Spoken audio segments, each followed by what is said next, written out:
नमस्कार दोस्तों, UP PCS prelims crash course में मैं प्रशांत आप सबका स्वागत करता हूं।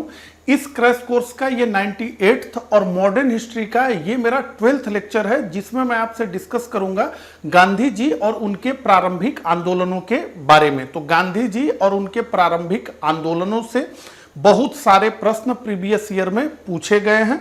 आगे भी इस टॉपिक से प्रश्न पूछे जाने की बहुत अधिक संभावना है, इसलिए ठीक प्रकार से इस टॉपिक को इस लेक्चर में हम पढ़ेंगे।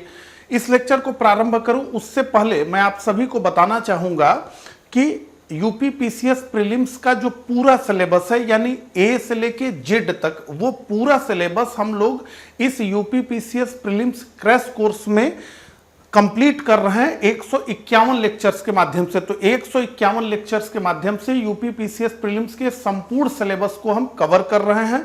सब्जेक्ट वाइज और टॉपिक वाइज सारी क्लासेस आपको प्रोवाइड कराई जा रही हैं। 151 में से ये 98th लेक्चर है जिसको आप देख रहे हैं। तो क्लासेस बहुत तेजी से आगे बढ़ रही है, लेकिन आप लोगों के तरफ से ये दिख रहा है कि आप लोग अब इस पूरे प्रोग्राम में कोई रुचि नहीं दिखा रहे हैं और व्यूवरशिप लगातार घटती चली जा रही है। जबकि 100% ये जान लीजिए कि बहुत मेहनत करके सारी चीज़ें आपको पढ़ाई जा रही हैं और ये सब चीज़ें फ्री ऑफ कास्ट हैं। इसके लिए आपको कोई शुल्क नहीं देना है। और परीक्षा जब आपकी होगी यूपी पीसीएस प्रीलिम्स की जो आगामी परीक्षा है, तो उसमें आप देखेंगे कि जिन लोगों ने इन पूरे लेक्चर्स को फॉलो किया है उनका कैसा परफॉर्मेंस है वो आपको रिव्यू करेंगे। लेकिन आप लोग जो है, एक तो क्लासेस एक क्रम से नहीं देख रहे हैं, दूसरी बात है कि बहुत कम देख रहे हैं। तो थोड़ा सा इन सब चीजों से बाहर निकलिए और ज्यादा से ज्यादा जो है देखिए, क्योंकि ये उपयोगी चीजें हैं। ऐसी चीजें नहीं है कि आपको केवल बस पढ़ाया जा रहा है और कोई जो है उसका मतलब नहीं है। ठीक है, हम लोग तो उतनी ही मेहनत से, उतनी ही शिद्दत से पढ़ाते रहेंगे, चाहे वो 1000 लोग देखें या फिर 100 लोग देखें, उससे फर्क नहीं पड़ेगा। हमने शुरू किया है तो अच्छे से इसको हम लोग जो है समापन की तरफ लेकर के जाएंगे। लेकिन ये है कि निराशा होती है, ज़्यादा से ज़्यादा लोग देखते हैं तो थोड़ा सा उत्साहवर्धन होता है। इसके साथ ये भी कहूँगा कि अगर आपको लेक्चर अच्छा लगे तो इसको लाइक जरूर करिए। कोई सवाल या सुझाव हो तो वो कमेंट बॉक्स में आप पूछ सकते हैं। ठीक है, तो चलिए इतनी बातें तो हो गई, अब सीधे हम लेक्चर की तरफ बढ़ते हैं।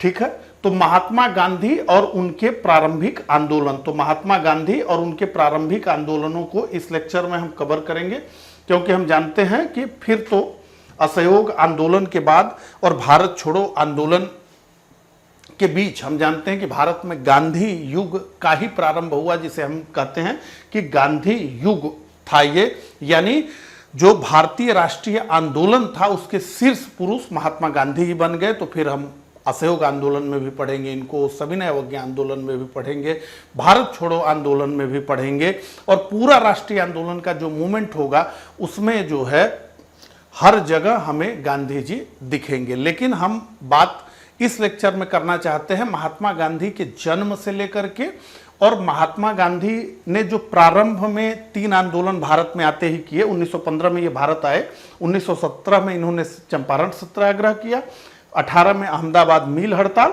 और 18 में ही खेड़ा सत्याग्रह, 1918 में खेड़ा सत्याग्रह जो किया।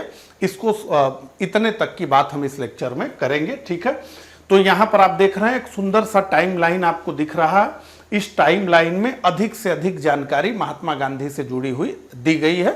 हालांकि हम पढ़ेंगे तो जो कंटेंट है उससे पढ़ेंगे, लेकिन आप इसको देख लीजिए और इसका स्क्रीनशॉट आप ले लीजिए। ठीक है, तो हम अपनी बात को प्रारंभ करते हैं। तो हम जानते हैं कि 2 अक्टूबर 1869 को महात्मा गांधी का जन्म हुआ। कहाँ? पोरबंदर। पोरबंदर कहाँ है? गुजरात में। ठीक है, पिताजी का इनके क्या नाम था? तो करमचंद गांधी था। इनको कबा गांधी के नाम से भी पुकारा जाता था। तो महात्मा गांधी का जन्म कब हुआ? तो 2 अक्टूबर 1869 को हुआ।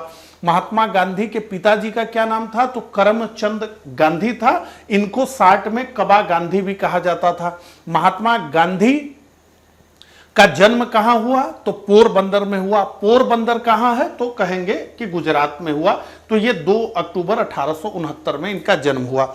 महात्मा गांधी एक इन्फ्लुएंशियल फैमिली से थे, एक संपन्न परिवार से थे, क्योंकि महात्मा गांधी के पिता कबा गांधी उस समय पोरबंदर रियासत के जो प्रिंसली स्टेट्स थे ना, हम बार बार पढ़ते हैं तो हम जानते हैं कि भारत में, ब्रिटिश भारत जो था उसमें दो तरह के का शासन तंत्र था। एक तो प्रत्यक्ष ब्रिटिश नियंत्रण का शासन, जहां पर ब्रिटिश सीधे शासन करते थे, और 565 के आसपास प्रिंसली स्टेट्स थे जिन्हें हम नेटिव स्टेट्स भी कहते हैं, यानी जो स्थानीय राज्य थे, स्थानीय रियासतें थी। ठीक है, तो उसी तरह से एक रियासत थी पोरबंदर।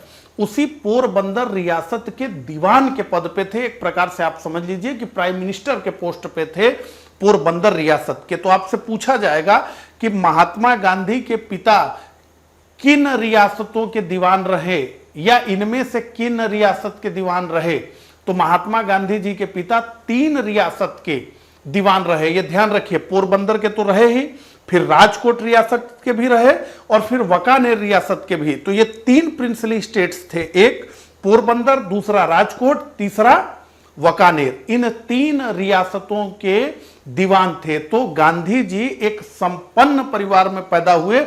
उस समय दीवान एक प्रकार से पूरे राज्य की व्यवस्था वही देखता था, और दीवान बहुत बड़ा पद था प्रिंसली स्टेट में अगर कोई दीवान हो जाए। ठीक है, तो एक संपन्न परिवार में महात्मा गांधी का जन्म हुआ, और उस समय चूंकि कम उम्र में भी विवाह हो जाता था, तो 13 वर्ष की उम्र में कस्तूरबा बाई के साथ इनका विवाह हुआ। तो इनकी पत्नी का क्या नाम था, ये सब पूछा जाएगा। तो कस्तूरबा बाई इनकी पत्नी का नाम था, और विवाह किस उम्र में हुआ, तो 13 वर्ष की उम्र में हुआ। और 1889 से लेकर के, हालांकि है एग्जैक्ट तो ये 88 से लेकर के 91 तक महात्मा गांधी कहाँ रहे, तो ये इंग्लैंड में रहे। और इंग्लैंड में ये किस चीज की पढ़ाई कर रहे थे, तो बैरिस्ट्री की पढ़ाई कर रहे थे। तो जैसे LLB होता है हमारे यहाँ, तो जैसे है ना टर्म, एडवोकेट का टर्म है, लायर का टर्म है। ठीक है, तो उसी तरह से जो इंग्लैंड से LLB करता था उसे बैरिस्टर कहा जाता था।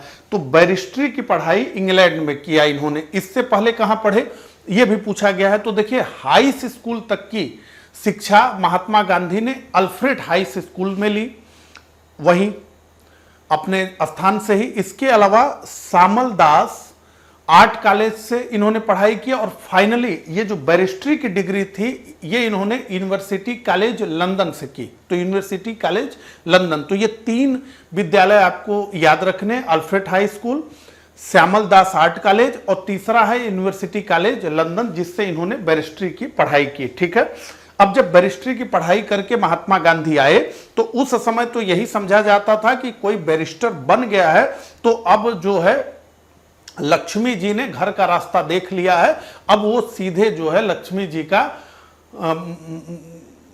आकर के उस घर में स्थापित हो जाएंगे और खूब पैसा आने लगेगा। लेकिन गांधी जी के साथ ऐसा नहीं हुआ।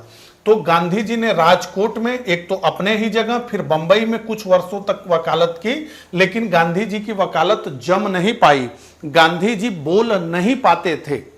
तो यह स्पष्ट हो गया कि बैरिस्ट्री की पढ़ाई से ये जरूरी नहीं है कि धन का आगमन होने भी लगे। महात्मा गांधी बहुत बाद में जाकर के बहुत अच्छे वक्ता हुए, वो स्वयं स्वीकार करते हैं। उनकी जो किताब है सत्य के प्रयोग या गांधी जी की आत्मकथा, उसमें स्पष्ट रूप से महात्मा गांधी ने इस बात का उल्लेख किया है। महात्मा गांधी बहुत बाद में जाकर के अच्छे वक्ता हुए, नहीं गांधी जी बोल नहीं पाते थे। तो कुल मिलाकर के महात्मा गांधी की वकालत स्ट्रगल में थी, चल नहीं पा रही थी। तो उसी दौरान 1893 में, कब 1893 में एक दादा अब्दुल्ला थे, उन्होंने प्रस्ताव दिया महात्मा गांधी को कि आप दक्षिण अफ्रीका आइए। कहां आइए? दक्षिण अफ्रीका आइए। और इस प्रस्ताव को महात्मा गांधी ने स्वीकार कर लिया और ये दक्षिण अफ्रीका को प्रस्थान कर गए। अब यहां से महात्मा गांधी का राजनीतिक जीवन दक्षिण अफ्रीका से प्रारंभ होगा। ठीक है, तब आइए जो है अब सीधे हम चार्ट पे आते हैं। ये सारी चीजें हमने देख ली। ठीक है, तो 1893 में दक्षिण अफ्रीका स्थित भारतीय मुस्लिम फर्म अब्दुल्ला एंड कंपनी ने अपने मुकदमे की पैरवी के लिए महात्मा गांधी को कहा कि आप यहां पर आइए। उनको एक ऐसा व्यक्ति चाहिए था जो अंग्रेजी में भी बात कर ले, क्योंकि दक्षिण अफ्रीका में भी तो यही ब्रिटिश थे ना, उन्हीं का शासन था। तो अंग्रेजी में भी बात कर ले, गुजराती भी समझता हो, कठियावाड़ी जो है उसको भी समझता हो। ठीक है, तो वहां पर ये चले गए। अब जब दक्षिण अफ्रीका में गांधी जी पहुंचे तो वहां इनको 3 तरह के भारतीय दिखे। दक्षिण अफ्रीका में गांधी जी को कितने तरह के भारतीय दिखे? तो 3 तरह के भारतीय दिखे। पहले हैं अनुबंधित मजदूर, जो दक्षिण भारत से गन्ना के बागानों में काम करने के लिए गए थे। तो पहले कौन है? तो दक्षिण भारत के अनुबंधित मजदूर जो गन्ना के बागानों में काम करने के लिए गए हैं। तो गन्ना के बागान में काम करने के लिए एक एग्रीमेंट बन गया कि भाई 5 साल काम करेंगे, 10 साल काम करेंगे, इसके बदले हम ये देंगे, ये आपको का पे स्केल होगा। इस तरह से एग्रीमेंट करके ब्रिटिश ले जाते थे भारतीयों को। तो दक्षिण भारत से जो गन्ना के बागानों में काम करने के लिए दक्षिण अफ्रीका में गए अनुबंधित मजदूर, एक प्रकार तो ये हो गया। दूसरा, ये मेमन मुसलमान थे, ये व्यापारी थे। तो मेमन कौन थे? तो ये मुसलमान व्यापारी थे। तो पहला अनुबंधित मजदूर है, दूसरा मेमन जो मुस्लिम व्यापारियों का ग्रुप है, और तीसरे हैं वो अनुबंधित मजदूर जो कभी अनुबंध करके चले गए अफ्रीका में, लेकिन अनुबंध अब उनका खत्म हो गया। अब उनका 5 साल का एग्रीमेंट था, अब समाप्त हो गया, लेकिन अब वो घर नहीं आ रहे हैं, यानी भारत नहीं आ रहे हैं, अब वो अफ्रीका में ही बस गए। तो उन्हें कहा गया गैर अनुबंधित, क्या है? गैर अनुबंधित मजदूर, जो अनुबंध के तहत अफ्रीका गए थे और उनका अनुबंध समाप्त हो गया तो वे भारत नहीं लौटे, वहीं पर बस गए। ठीक है, तो ये 3 तरह के भारतीय अफ्रीका में रह रहे थे जो महात्मा गांधी को दिखे। और इन भारतीयों के साथ पशुओं की तरह का व्यवहार किया जाता था। मतलब चलने के लिए अलग फुटपाथ होते थे, रहने के लिए शहरों में अलग एरिया था, जैसे स्लम एरिया होता है उस तरह का एरिया था, झुग्गी झोपड़ियों का इलाका था, गंदा इलाका था। यहां तक कि एक टाइमिंग के बाद रात में इनको सड़क पे नहीं निकलना था, यानी जैसे पशुओं को एक बार खूंटे से बांध दो और फिर सुबह निकालो, उस तरह की बात थी। देखिए सारी चीजें लिखा गया है। तो बड़े स्तर पर नस्लीय भेदभाव था, सार्वजनिक फुटपाथों पर उनके चलने पर रोक लगाई गई थी, उनके रहने के लिए शहर की सबसे गंदी बस्ती थी। और यहां पर कौन रह रहा था? तो ज्यादातर गरीब मजदूर थे। उन्होंने भारत में भी ऐसा ही दुर्व्यवहार देखा था और झेला था। यहां पर एक विषय को समझ लीजिए।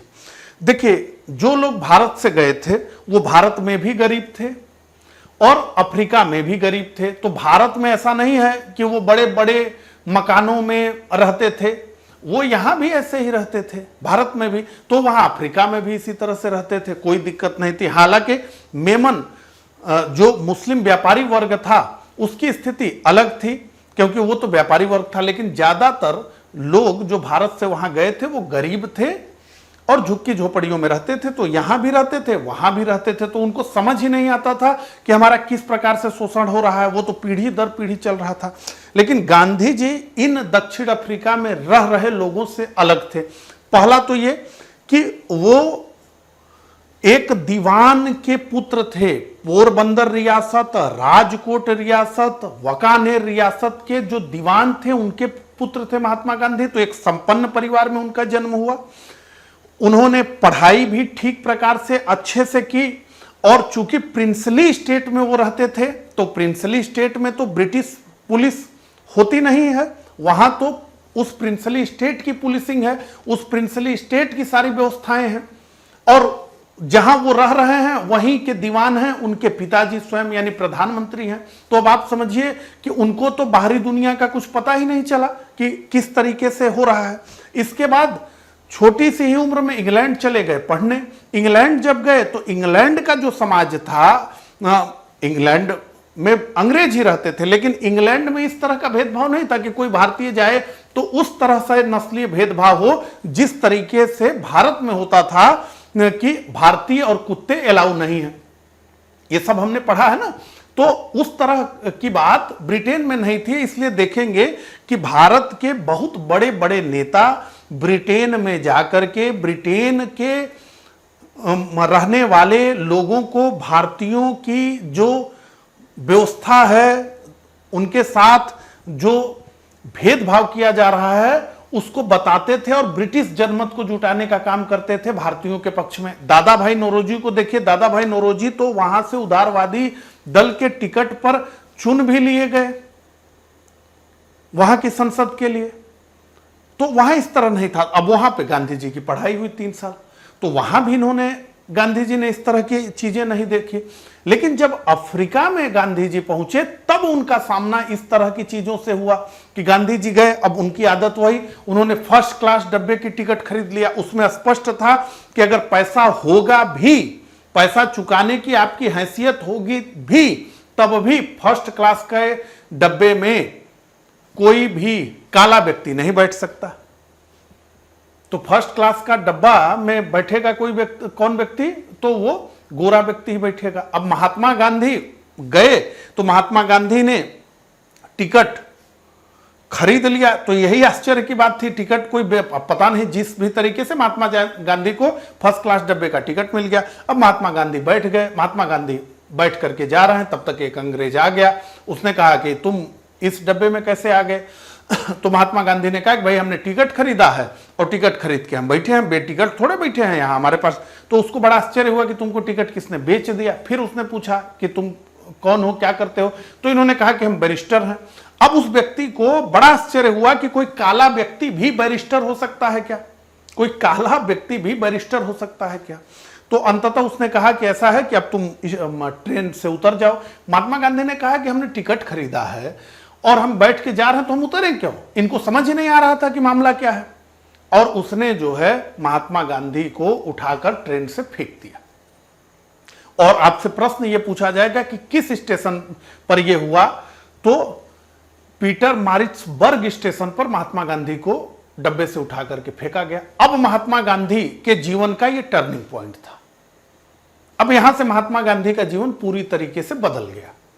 तो अब यहां पर यह समझिए कि इन लोगों में और महात्मा गांधी में क्या अंतर था, उसको इस तरीके से भी समझिए कि यह कहा जाता है कि मेढक का एक गुण है, मेढक का एक गुण है। और एक तरीके से देखिए तो इन लोगों के साथ भी यही हो रहा है कि अगर मेढक को ठंडे पानी में आप बिठा दें और उसके बाद धीरे धीरे पानी को गैस पे रख के गर्म करें, तो थोड़ा पानी गर्म होगा तो मेढक अपने शरीर का टेम्परेचर बढ़ा करके अनुकूलन करेगा उससे, फिर हो गया उसके बराबर, फिर बढ़ाएंगे टेम्परेचर, फिर अनुकूलन करेगा। और अनुकूलन करने में वो अपनी एनर्जी इतना जाया कर देगा कि जब एकदम पानी गर्म हो जाएगा तो उसमें वो मर जाएगा।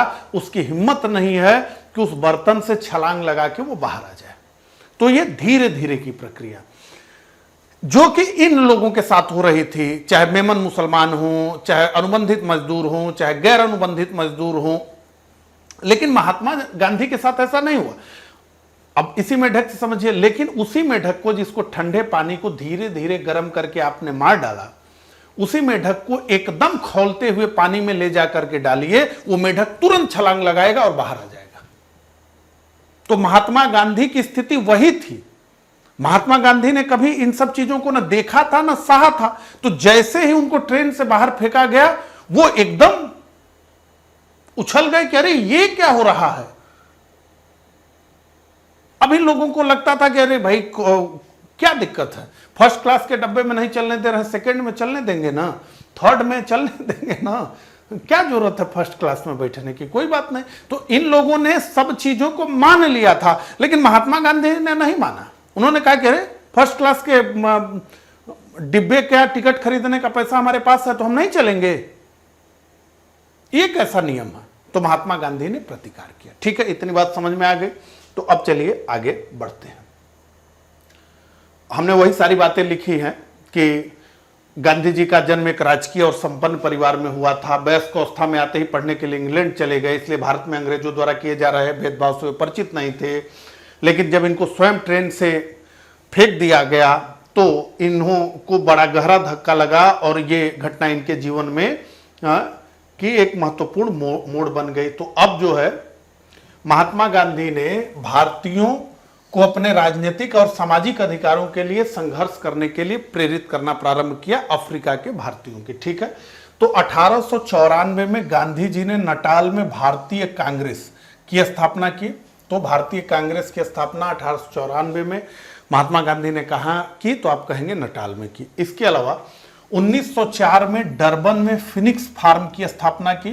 तो महात्मा गांधी ने सबसे पहला फार्म अपना कहां बनाया, तो आप कहेंगे कि 1904 में डरबन में फिनिक्स फार्म की स्थापना इन्होंने की। आपसे पूछा जाएगा फिनिक्स फार्म की स्थापना कब हुई, तो आप कहेंगे 1904 में हुई। इसके अलावा अपने विचारों को प्रसारित करने के लिए 1903 में ही महात्मा गांधी ने इंडियन ओपिनियन नामक अखबार का संचालन किया। किसका संचालन किया? Indian opinion. और इंडियन ओपिनियन का संचालन किस वर्ष हुआ? तो 1903 में हुआ। इंडियन ओपिनियन कितनी भाषाओं में छपता था? तो ये हिंदी में छपता था, तमिल में छपता था, गुजराती में छपता था और अंग्रेजी में छपता था। ठीक है, तो ये 1903 से में इंडियन ओपिनियन हुआ। अब देखें, हम जब महात्मा गांधी के दक्षिण अफ्रीका के संघर्ष को देखते हैं तो उसके हमें दो चरण दिखते हैं। पहला चरण क्या है? तो 1894 से लेकर 1906 तक का चरण है और इस चरण में महात्मा गांधी उदारवादी तरीकों का प्रयोग कर रहे हैं, जिस प्रकार से प्रारंभिक राष्ट्रवादी भारत में उदारवादी प्रक्रिया का पालन कर रहे हैं कि अधिक से अधिक संवैधानिक सुधार मांगा जाए, ब्रिटिशों से अनुनय विनय किया जाए, अधिक से अधिक अधिकार मांगे जाएं, अधिक से अधिक भारतीयों को सरकारी नौकरियों में प्रतिनिधित्व मिले, आदि आदि। क्षमा याचना प्रार्थना की जो रणनीति थी वही महात्मा गांधी ने प्रारंभ किया 1894 से लेकर 1906 तक। ठीक है, लिखा है कि गांधी जी ने भारतीय नरमपंथियों की तरह संघर्ष का उदारवादी तरीका अपनाया। ऐसा क्यों महात्मा गांधी ने उदारवादी तरीका अपनाया, इसको समझ लीजिए। तो महात्मा गांधी को लगता था कि संपूर्ण ब्रिटिश प्रणाली दोषी नहीं है। महात्मा गांधी को भी यही लगता था कि ब्रिटिशों को ठीक प्रकार से अफ्रीका में जो भेदभाव हो रहा है यहाँ के स्थानीय अधिकारियों द्वारा, उसका ठीक प्रकार से उनको ज्ञान नहीं है। नहीं तो भाई ब्रिटिश तो बहुत अच्छे हैं, इनके स्वयं के देश ब्रिटेन में कोई भेदभाव किसी के साथ नहीं होता है, आदि आदि। ये महात्मा गांधी समझ रहे थे। तो ब्रिटिश प्रणाली दोषी नहीं है, बल्कि स्थानीय शासन का स्वरूप दोषी है। जो अफ्रीका में शासन चल रहा है वो दोषी है। ठीक है, लेकिन उदारवादी तरीकों से जल्दी ही इनका मोह भंग हो जाएगा। जल्दी का मतलब 1906 के बाद, लेकिन उससे पहले क्या क्या हुआ। ठीक है, तो गांधी जी ने दक्षिण अफ्रीका में अपना पहला आंदोलन किया किसके विरुद्ध? पंजीकरण प्रमाण पत्र के विरुद्ध। क्या था पंजीकरण प्रमाण पत्र? तो पंजीकरण प्रमाण पत्र का मतलब होता था कि जैसे हम विदेशों में जाते हैं तो हमसे ये अपेक्षा की जाती है कि हम अपना पासपोर्ट अपने पास ही रखें, जेब में रखें। यानी कोई हमसे पूछ सकता है कि आप किस देश से आए हैं, यहाँ कहाँ घूम रहे हैं, फिर अंत में ये पूछेगा कि भाई आप अपना पासपोर्ट दिखाइए। तो इसी तरीके से इन लोगों को जिस देश में अब ये परमानेंट रह रहे हैं उस देश में भी एक अंगूठा लगा हुआ पंजीकरण प्रमाण पत्र अपने जेब में रखना पड़ता था कि कभी भी मांगे जाने पर इनको दिखाना होता था। आप सोचिए। ठीक है, तो पंजीकरण प्रमाण पत्र के विरुद्ध किया। इस व्यवस्था के तहत दक्षिण अफ्रीका में रह रहे भारतीयों को हमेशा अपनी जेब में अंगूठा लगा हुआ एक प्रमाण पत्र रखना पड़ता था। गांधी जी ने इस व्यवस्था को अपमानजनक माना और इसके विरुद्ध सत्याग्रह का प्रारंभ कर दिया महात्मा गांधी ने। ठीक है, अब सत्याग्रह के अर्थ को हम समझ लें। महात्मा गांधी और उनके प्रारंभिक आंदोलनों से जो प्रीवियस ईयर में आप क्वेश्चन देखेंगे उसमें बहुत सारे क्वेश्चन आपको उनके गांधी जी के सिद्धांतों से जुड़े हुए और गांधी जी के दर्शन से जुड़े हुए मिलेंगे। तो इसलिए इसको ठीक प्रकार से हमें समझना होगा। तो देखिए, सत्याग्रह का अर्थ यह है कि अहिंसा पर आधारित सत्य के लिए आग्रह। क्या अर्थ है इसका? अहिंसा पर आधारित सत्य के लिए आग्रह। तो केवल सत्य के लिए आग्रह नहीं, अगर हम सत्याग्रह का बाइफर्केशन कहें तो हमें क्या समझ में आता है? सत्य के लिए आग्रह। लेकिन महात्मा गांधी का कहना है कि अहिंसा पर आधारित सत्य के लिए आग्रह। इनकी जो किताब है हिंद स्वराज, ठीक है, महात्मा गांधी की किताब हिंद स्वराज में गांधी जी ने सत्याग्रह को ठीक प्रकार से समझाते हुए ये कहा है कि आदर्श सत्याग्रही सत्य और शांति का प्रेमी होता है। तो आदर्श सत्याग्रही कौन है? जो सत्य और शांति का पक्षधर है, सत्य और शांति का वो क्या है? प्रेमी है। लेकिन वो किसी भी गलत कार्य के विरुद्ध संघर्ष करता है। तो अब ये नहीं है कि वो शांति का जो है प्रेमी है तो वो कहे कि अरे चलो कोई गलत भी कार्य हो रहा है तो होने दो, शांति तो बनी हुई है। नहीं, गलत कार्य होगा तो उसके विरुद्ध वो संघर्ष करेगा और इस संघर्ष में उसको जो भी कष्ट मिले उसे हंसते हंसते स्वीकार वो करेगा। गांधी जी का स्पष्ट कहना था कि सत्याग्रह का अर्थ कायरता बिल्कुल भी नहीं। लोग कहते हैं ना कि अहिंसा का मतलब है, का अर्थ है कायरता। नहीं, अहिंसा का मतलब कायरता नहीं है। महात्मा गांधी खुद बता रहे हैं कि सत्याग्रह का अर्थ कायरता बिल्कुल भी नहीं है, बल्कि सत्याग्रह के लिए बहुत साहस और निडरता की जरूरत होती है। तो जो सत्याग्रही व्यक्ति है उसके पास बहुत साहस और निडर होगा, तभी वो इस मार्ग पर चल पाएगा। 1920 में यंग इंडिया में इन्होंने लेख लिखते हुए क्या लिखा कि अहिंसा मनुष्य प्रजाति का धर्म है। अहिंसा क्या है? मनुष्य प्रजाति का धर्म है, इसलिए मानव को अहिंसा के रास्ते पर चलना चाहिए। किंतु अगर मुझे हिंसा और कायरता में से किसी एक को चुनना हो तो मैं हिंसा को चुनूंगा, ये महात्मा गांधी ने कहा। मतलब कायरता से महात्मा गांधी घृणा करते थे। उन्होंने क्या लिखा है कि मानव को अहिंसा के रास्ते पर चलना चाहिए, लेकिन अगर मुझे हिंसा और कायरता में से किसी एक को चुनना होगा तो मैं हिंसा को ही चुनूंगा। और इसी लेख में महात्मा गांधी ने आगे लिखा कि भारतीय असहाय होकर अपने सम्मान का अपहरण होते देख रहे हैं। भारतीय क्या है? असहाय होकर अपने सम्मान का अपहरण होते देख रहे हैं। इसके बजाय उन्हें अपने सम्मान की रक्षा के लिए हथियार उठाए देखना मैं ज्यादा पसंद करूंगा। इसका स्क्रीनशॉट ले लीजिए, ठीक है। तो ये बात महात्मा गांधी का अहिंसा का जो आग्रह था वो इसी आधार पर था कि जो उन्होंने लिखा हुआ है कि अहिंसा मनुष्य प्रजाति का धर्म है। लेकिन अहिंसा और कायरता में बहुत अंतर है। लोग कहते हैं कि अहिंसा मतलब कायरता। अहिंसा मतलब कायरता नहीं, अहिंसा मतलब साहस, अहिंसा मतलब निडरता होना कि भाई हम विरोध तो करेंगे, जो होगा वो होगा, देखेंगे। तो महात्मा गांधी स्पष्ट रूप से इस बात को कहते हैं, ठीक है, और ये इनके जीवन में दिखा भी। तो अब आगे बढ़ते हैं। तो दक्षिण अफ्रीका में पहला संघर्ष तो पंजीकरण प्रमाण पत्र के लिए महात्मा गांधी ने किया। अब दूसरा संघर्ष हुआ 1913 में पोल टैक्स और विवाह पंजीकरण अधिनियम के विरुद्ध हुआ। अब इसमें क्या हुआ तो पहले पोल टैक्स में समझ लीजिए क्या हुआ। तो पोल टैक्स के तहत दक्षिण अफ्रीका में रह रहे गैर अनुबंधित मजदूरों पे, तो जो गैर अनुबंधित हैं, जिनका अनुबंध खत्म हो गया है लेकिन अब वो वहीं पे बस गए हैं, वहीं पे रह रहे हैं, उन पर यह कहा गया कि ब्रिटिश सरकार 3 पाउंड टैक्स वसूलने की घोषणा करती है। यानी उनसे 3 पाउंड टैक्स वसूला जाएगा कि आप जो है यहां पे रह रहे हैं तो 3 पाउंड टैक्स दीजिए। इसको क्या कहा गया? पोल टैक्स कहा गया, ठीक है। दूसरी तरफ जो है सुप्रीम कोर्ट जो वहां की थी दक्षिण अफ्रीका की, उसने अपने एक निर्णय में यह कहा कि जो गैर ईसाई पद्धति से विवाह हुए हैं, ठीक है, गैर ईसाई पद्धति से जो विवाह हुए हैं और जिनका पंजीकरण नहीं हुआ है, यानी जो मुस्लिम का विवाह है, जो हिंदू का विवाह है, जो पारसी का विवाह है, जो सिख का विवाह है, वो सब क्या हो जाएंगे? वो सब विवाह जो है अवैध घोषित हो जाएंगे। और केवल विवाह ही नहीं अवैध घोषित होगा, बल्कि उस विवाह से उत्पन्न बच्चे भी अवैध घोषित कर दिए जाएंगे, ठीक है। तो सुप्रीम कोर्ट ने एक बेहद अमानवीय निर्णय दिया जिसके अनुसार गैर ईसाई पद्धति से हुए सभी विवाह और उन विवाहों से उत्पन्न बच्चों को अवैध घोषित कर दिया गया। इस आदेश के विरुद्ध एक सशक्त जन आंदोलन उठ खड़ा हुआ। सबने समझा कि भाई ये तो हमारा अपमान हो रहा है। आप समझिए कितना अमानवीयता थी। तो आंदोलन खड़ा हुआ और नटाल से लेके ट्रांसवाल तक एक सफल मार्च निकाला गया। सरकार द्वारा दमनात्मक कार्रवाई की गई, लोग जेल गए, लेकिन आंदोलन का प्रसार बहुत हुआ और इसको खदान और बागान में कार्य कर रहे मजदूरों का भी साथ मिला और परिणाम स्वरूप ब्रिटिश सरकार पीछे हट गई। और इन आंदोलनों के संघर्ष और सफलता की कहानी अब भारत तक भी महात्मा गांधी का नाम अब इन सब चीजों से पहुंचने लगा।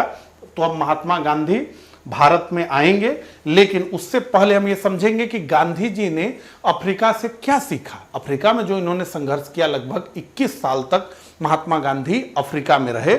1893 से लेकर के महात्मा गांधी 1915 तक अफ्रीका में रहे। तो उस दौरान महात्मा गांधी ने अफ्रीका में क्या सीखा। तो पहला तो ये गांधी जी को चल गया पता कि भारतीयों में त्याग करने की क्षमता है और अन्याय के विरुद्ध प्रतिकार करने की शक्ति है। तो ये बात महात्मा गांधी को पता चल गई। अब यहां पर जो प्रमुख नरमपंथी नेता थे वो ऐसा नहीं समझते थे। उनको यही लगता था कि भारतीयों में अभी राष्ट्रवादी भावना नहीं है, भारतीय अभी संघर्ष के लिए नहीं तैयार हैं। लेकिन महात्मा गांधी वहीं से समझ गए थे कि नहीं, भारतीयों में त्याग करने की क्षमता भी है, अन्याय के विरुद्ध प्रतिकार करने की भी शक्ति है। और यह भी महात्मा गांधी ने देखा। और इसके अलावा महात्मा गांधी ने यह सीखा कि अलग अलग धर्मों और अलग अलग समूहों को एक साथ कैसे खड़ा किया जा सकता है। ठीक है, तो कोई मेमन मुस्लिम है, व्यापारी है, कोई अनुबंधित मजदूर है, कोई कोई दक्षिण भारत का है, कोई उत्तर भारत का। तो इन सब अलग अलग समूहों और अलग अलग धर्मों के लोगों को एक झंडे के नीचे कैसे खड़ा किया जा सकता है और इनसे जो है आंदोलन करवाया जा सकता है। ये इसके अलावा गांधी जी ने ब्रिटिश सरकार को प्रार्थना पत्र लिखने से लेकर जन आंदोलन तक संघर्ष के नए नए तरीकों का प्रयोग किया। महात्मा गांधी शुरू में हमने कहा ना 1894 से 1906 तक उदारवादी तरीका अपनाते थे। तो ब्रिटिश सरकार को पत्र लिखते थे, बताते थे कि यहाँ ये दिक्कतें हैं, पेपर्स में लेख लिखते थे और बताते थे कि ये समस्या है। इनको हम कहते हैं उदारवादी चरण। तो भारत में भी उदारवादी चरण 1905 के बंगाल विभाजन के बाद समाप्त हो गया। महात्मा गांधी का 1906 में पंजीकरण प्रमाण पत्र से शुरू हुआ। ठीक है, सब टाइमलाइन एक साथ चल रहा है। तो पत्र लिखने से लेकर जन आंदोलन तक संघर्ष के नए नए तरीकों का प्रयोग किया और इनकी कमियों और विशेषताओं का आकलन भी किया। तो एक प्रकार से महात्मा गांधी के राष्ट्रीय आंदोलन के जीवन में लेबोरेटरी का काम किसने किया? दक्षिण अफ्रीका ने। तो यहां से संघर्ष के नए नए तरीकों को खोजना, उनको आजमाना, उनका प्रभाव देखना सब महात्मा गांधी कर चुके थे। और इसीलिए जब इनके नेतृत्व में असहयोग आंदोलन भारत में प्रारंभ हुआ तो आप समझ लीजिए कि लगा कि जैसे लोगों का मेला लग गया। महात्मा गांधी के साथ चलने के लिए, उनके पीछे खड़े होने के लिए बहुत सपोर्ट मिला भारत में। ठीक है, तो यही गांधी जी ने एक विशिष्ट राजनीतिक शैली सत्याग्रह को विकसित किया और सफलतापूर्वक उसका प्रयोग किया। और इन आंदोलनों ने गांधी जी के नेतृत्व की क्षमता, सामंजस्य की क्षमता को विकसित किया और उन्हें आत्मविश्वास से भर दिया। ठीक है, यह सारा काम दक्षिण अफ्रीका के अनुभव से हुआ। अब गांधी जी का भारत में आगमन हुआ। तो गांधी जी को मैं आप बताऊं जो है, गांधी जी 9 जनवरी 1915 को बंबई के तट पर आए और इसी दिन को हमारे यहाँ प्रवासी भारतीय दिवस के रूप में मनाया जाता है।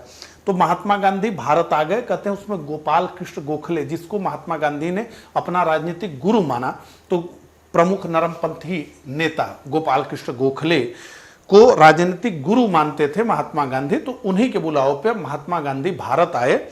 तो भारत में आकर के महात्मा गांधी अगले 2 सालों तक चुप रहे। तो इसका क्या कारण था, यह भी प्रश्न पूछा गया है। तो देखिए, इन्हीं के गुरु 2-3 कारण थे। तो गांधी जी के राजनीतिक गुरु गोपाल कृष्ण गोखले ने महात्मा गांधी को यह सलाह दिया कि भारत में कोई राजनीतिक कदम उठाने से पहले भारत और भारतीयों की स्थिति को भली भांति आपको समझ लेना चाहिए।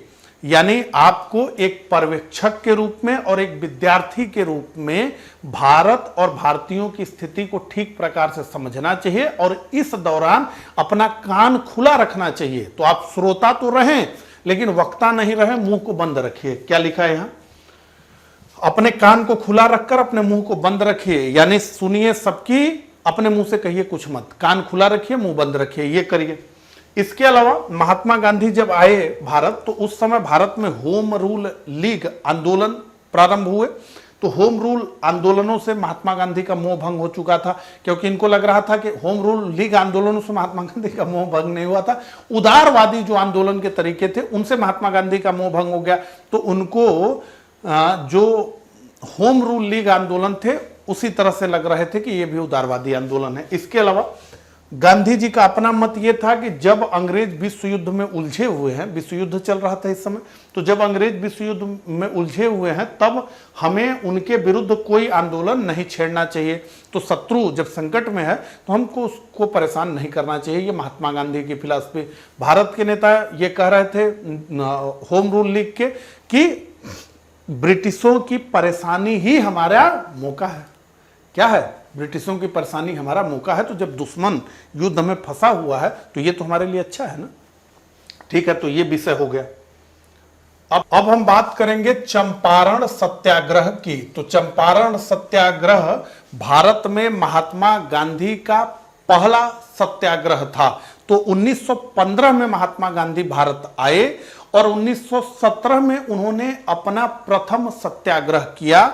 इस बीच महात्मा गांधी ने अपने गुरु गोपाल कृष्ण गोखले द्वारा जो उनको कहा गया था कि आप भारत का भ्रमण करिए और भारत की स्थिति को देखिए, एक पर्यवेक्षक और एक स्टूडेंट के रूप में इन सब चीजों को आप समझने का प्रयास करिए। तो महात्मा गांधी ने वही किया और उसके बाद 1917 में इन्होंने पहला सत्याग्रह चंपारण में किया। तो अब चंपारण सत्याग्रह जो हुआ उसके पीछे क्या कारण था, उसके पीछे क्या कहानी थी? तो देखिए 19वीं शताब्दी के प्रारंभ में जो गोरे बगान मालिक थे, जो यूरोपीय बगान मालिक थे, जिन्हें यूरोपीय नीलाहा कहा जाता था, उन्होंने चंपारण के स्थानीय किसानों से एक एग्रीमेंट किया था, एक अनुबंध किया था। और उस अनुबंध में यह था कि वो अपनी जमीन के कम से कम 3/20 भाग पर नील की खेती करेंगे। तो 20 कट्ठे में से 3 कट्ठे पर नील की खेती करना है, इसीलिए इसको 3 कठिया पद्धति भी कहा गया। स्थानीय स्तर पर क्या कहा गया? 3 कठिया पद्धति कहा गया। लेकिन हम जानते हैं कि 19वीं शताब्दी के उत्तरार्ध तक नील की जगह रासायनिक रंग आने लगा और जर्मनी में डाई का आविष्कार हो गया। तो अब रासायनिक तरीके से रंग बनाए जाने लगे। रंग बनाने के लिए नील की आवश्यकता अब धीरे धीरे कम होने लगी। तो जब नील की आवश्यकता धीरे धीरे कम होने लगी तो फिर नील की खेती का भी दायरा सिकुड़ने लगा। तो अब जो किसान नील की खेती मजबूरी में कर रहे थे, एग्रीमेंट में बंधे होने की वजह से कर रहे थे, अब वो ये चाह रहे थे कि उनका अनुबंध समाप्त कर दिया जाए और वो स्वेच्छा से जिस चीज की खेती करना चाहे वो उस चीज की खेती कर लें। लेकिन ये यूरोपीय नीलहे ऐसा भी नहीं चाहते थे और ये कह रहे थे कि अगर आपको अनुबंध से मुक्त होना है तो अधिक लगान की देना पड़ेगा और किसानों के उत्पाद को उनके दर पर, यानी इन यूरोपीय बगान मालिकों के दर पर उनको बेचना पड़ेगा। इसके लिए इनको विवश किया जा रहा था। तो अब ये बात चल रही थी और ये परेशानी चंपारण के किसानों की थी। तो महात्मा गांधी जी का नाम अफ्रीका में जब वो थे तभी से भारत में आ गया था। तो अब महात्मा गांधी से 1916 के लखनऊ अधिवेशन में मिलने गए रामचंद्र शुक्ल। ठीक है, तो आपसे पूछा जाएगा किसने महात्मा गांधी को निमंत्रण दिया? तो रामचंद्र शुक्ल ने महात्मा गांधी को निमंत्रण दिया कि चंपारण में ये स्थिति है, आप चलिए और हम किसानों की दुर्दशा को देखिए और कोई इससे मुक्ति का उपाय हमको दिलाइए। अब यहाँ पर एक प्रश्न मैं पूछना चाहूँगा कि 1915 में तो महात्मा गांधी भारत आ गए और फिर यहाँ से राष्ट्रीय आंदोलन को उन्होंने स्वयं को समर्पित कर दिया। लेकिन उससे पहले 1915 से पहले जब महात्मा गांधी दक्षिण अफ्रीका में रहते थे तो उन्होंने किस कांग्रेस के सम्मेलन में भाग लिया था? ये प्रश्न आप बताएंगे। ठीक है, तो अनेक किसानों जिनमें रामचंद्र शुक्ल प्रमुख थे ने गांधी जी को चंपारण आमंत्रित किया और गांधी जी ने इस आमंत्रण को राष्ट्रीय आंदोलन से जोड़ने के लिए एक अच्छे अवसर के रूप में देखा। अभी तक क्या था, जो भारत में जो कांग्रेस की लीडरशिप थी वो केवल और केवल शहरों में व्याप्त थी, वो गांव में नहीं पहुंच रहे थे। मजदूरों को कांग्रेस से कोई मतलब नहीं था, किसानों को कांग्रेस से कोई मतलब नहीं था। लेकिन महात्मा गांधी जानते थे कि ये सूक्ष्मदर्शी अल्पसंख्यकों वाली संस्था अगर कांग्रेस रहेगी तो क्या राष्ट्रीय आंदोलन का नेतृत्व करेगी। तो महात्मा गांधी ने कहा कि नहीं, हमको किसको जोड़ना होगा, हमको गरीब मजदूर को जोड़ना होगा, गरीब किसान को जोड़ना होगा। बिना मजदूर किसान को जुड़े हुए हम क्या आंदोलन करेंगे। तो इन्होंने देखा कि ये किसानों का मामला है तो इससे हम जुड़े, ठीक है। तो इस अवसर की तरफ देखा और गांधी जी ने किसानों की मदद करने की ठानी। तो राजेंद्र प्रसाद, ब्रज किशोर, महादेव देसाई, नरहरि पारिक, जेबी कृपलानी के साथ वहां वो पहुंच गए और भारत में अपने पहले सत्याग्रह का उन्होंने प्रारंभ किया। और गांधी जी के नेतृत्व में किसानों की एकजुटता को देखते हुए जुलाई 1917 में मामले की जांच के लिए एक आयोग का गठन किया गया, जिसके एक सदस्य स्वयं महात्मा गांधी थे। और आयोग की सलाह पर सरकार ने 3 कठिया व्यवस्था को समाप्त घोषित कर दिया। तो 3 कठिया व्यवस्था को समाप्त घोषित कर दिया गया। तो ये चंपारण सत्याग्रह पहला सत्याग्रह, लेकिन सफल सत्याग्रह रहा महात्मा गांधी का। और इसी चंपारण सत्याग्रह की सफलता के बाद रविंद्रनाथ टैगोर ने गांधी जी को महात्मा की उपाधि दी, ठीक है। तो आपसे पूछा जाएगा कि गांधी जी को महात्मा की उपाधि किस आंदोलन के बाद मिली, तो आप कहेंगे चंपारण सत्याग्रह, ठीक है। अब दूसरा मामला अहमदाबाद मील मजदूर आंदोलन है, ठीक है। तो अहमदाबाद मील मजदूर आंदोलन का प्रारंभ हुआ मील मालिकाओं द्वारा बढ़े हुए प्लेग भत्ते को वापस लेने। तो 1917 में क्या हुआ था कि अहमदाबाद में प्लेग की बीमारी फैल गई।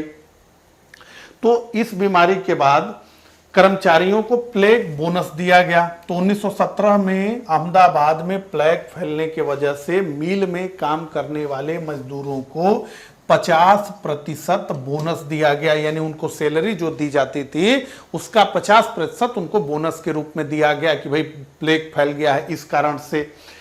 लेकिन जब प्लेग का असर समाप्त हो गया 1918 में, तो मिल मालिकों ने कहा कि भैया हमने जो तुमको प्लेग बोनस दिया था अब उसको हम वापस कर रहे हैं, अब तो प्लेग का कोई असर नहीं है।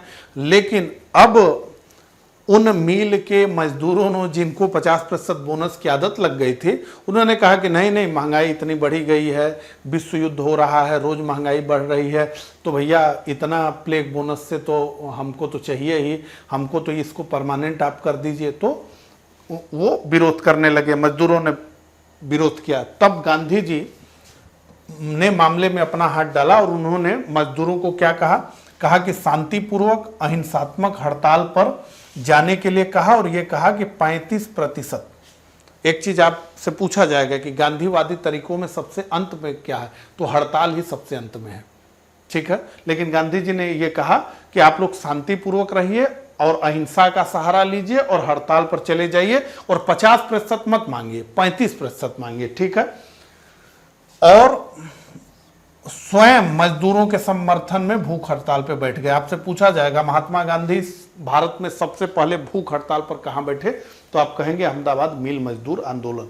तो मजदूरों के समर्थन में पहली बार भूख हड़ताल पर बैठ गए महात्मा गांधी।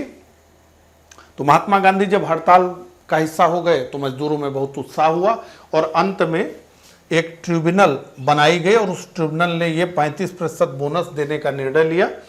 तो यहाँ पे लिखा हुआ कि भारत में ये गांधी जी की दूसरी प्रमुख विजय थी और पहली भूख हड़ताल थी। पहली क्या थी? भूख हड़ताल थी। तो पहली भूख हड़ताल आपसे पूछा जाएगा तो आप याद रखेंगे अहमदाबाद मिल मजदूर आंदोलन। अब खेड़ा सत्याग्रह ये हुआ 1918 में ही, ठीक है। तो 1918 में गुजरात के खेड़ा के किसानों की फसल सूखा पड़ने के कारण बर्बाद हो गई। लेकिन उसके बाद भी सरकार द्वारा किसानों से लगान देने के लिए दबाव डाला जा रहा था। लेकिन जो उस समय की राजस्व संहिता थी, वो राजस्व संहिता ये कहती थी कि अगर किसी क्षेत्र में अनुमानित उत्पादन से 1/4% से कम होता है, तो अनुमानित उत्पादन 1/4 से कम होता है तो सरकार भू राजस्व माफ कर देती थी, ठीक है। लेकिन यहां पर ऐसा नहीं किया गया और जब नहीं किया गया तो इसी के विरुद्ध में खेड़ा सत्याग्रह प्रारंभ हुआ। और इस खेड़ा सत्याग्रह को एक युवा अधिवक्ता जिनका नाम था वल्लभ भाई पटेल, जो बाद में जाके सरदार वल्लभ भाई पटेल बने, और इंदुलाल याज्ञिक ने आंदोलन को प्रारंभ किया। तो ये दो लोग मुख्य रूप से हैं, इंदुलाल याज्ञिक और वल्लभ भाई पटेल। गांधी जी भी किसानों के समर्थन में उतर गए और अनेक गांवों में उन्होंने पदयात्रा किया। उन्होंने गरीब किसानों को लगान न देने के लिए कहा और सरकार से इनके लगान माफ करने की अपील की, किंतु उनकी मांग को ठुकराते हुए सरकार ने दमनात्मक कार्रवाई प्रारंभ की और किसानों के उत्साह में कोई कमी नहीं है और उन्होंने अपने संघर्ष को जारी रखा। ये संघर्ष 4 महीना चला और अंततः सरकार ने किसानों की मांग को मान लिया और इसी आंदोलन के दौरान सरदार पटेल गांधी जी के संपर्क में आए और बाद में गांधी जी के पक्के अनुयायी सरदार पटेल बन गए। तो अब देखिए एक विषय समझ लीजिए, चंपारण सत्याग्रह में गांधी जी ने सविनय अवज्ञा, प्रथम सविनय अवज्ञा किया। अहमदाबाद मील मजदूर आंदोलन महात्मा गांधी की प्रथम भूख हड़ताल थी और खेड़ा सत्याग्रह महात्मा गांधी द्वारा प्रथम असहयोग था। ठीक है, ये आपको स्पष्ट हो गया। तो इस प्रकार से इस लेक्चर में बस इतना ही। मुझे कमेंट करके जरूर बताइएगा कि मेरा ये प्रयास आपको कैसा लगा। मिलता हूं इसी तरह के अगले लेक्चर में, तब तक के लिए आप सभी को नमस्कार, धन्यवाद।